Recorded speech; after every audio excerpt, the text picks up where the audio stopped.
दिल आखिर तो क्यों रोता है? दुनिया में यूं ही तो होता है।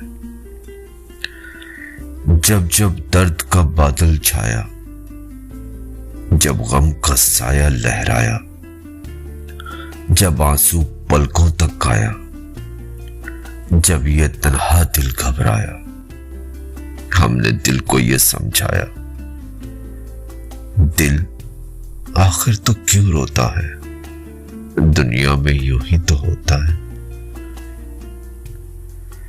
ये जो गहरे सन्नाटे हैं, वक्त ने सबको ही बांटे हैं।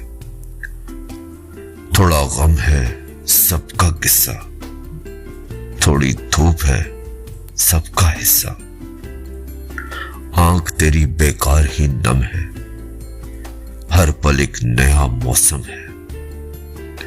तो क्यों ऐसे पल खोता है? दिल आखिर तो क्यों रोता है? दुनिया में यूं ही तो होता है।